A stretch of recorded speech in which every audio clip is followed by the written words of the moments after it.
broadcasting on OCT radio. Good to have you listening.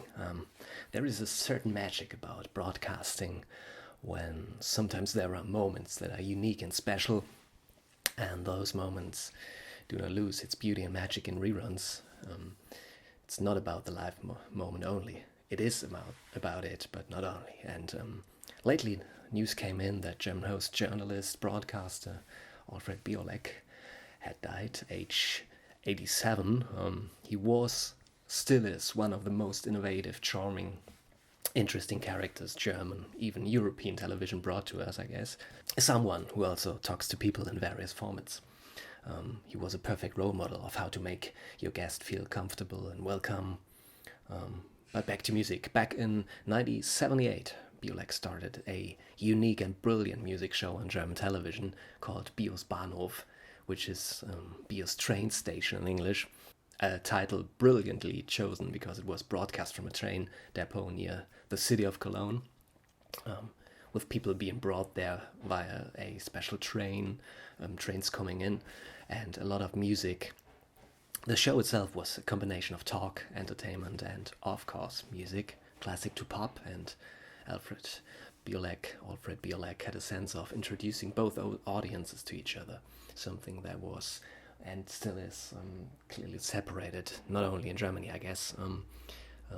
One of the guests was Sammy Davis Jr. He was at his show and said this: I never had the pleasure, and I've been in show business for, 53 years. I must say that this is the most unique and wonderfully mixed television show I've ever had the pleasure of being in, said Sammy Davis Jr., who might have seen a lot back then. Biolek had world stars in his show before they were even famous, like Sting, for example, with Police, and also with a German composer, electronic composer, and a laser show, which was brilliant back then and so new. And I guess had I been older back then, it would have been my favorite TV show on television back then.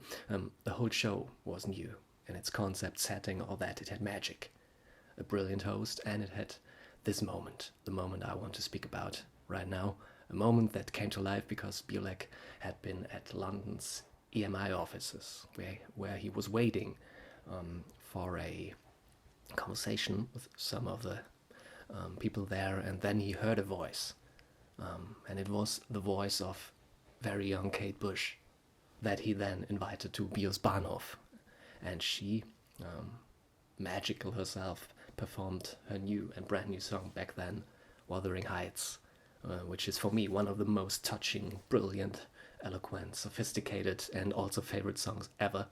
And every time I hear it, it gives me goosebumps, which is a phenomenon I cannot explain in detail or completely, but it's such a magical moment to see that back in February of 1978, the first show ever of Bio's Bahnhof, one of those special broadcasting moments, and a starting point to dive a little deeper into the lives and work of both of Kate Bush and Alfred Biolek, who died just recently and who not only television owes a lot. Here's Wuthering Heights on Bio's Bahnhof.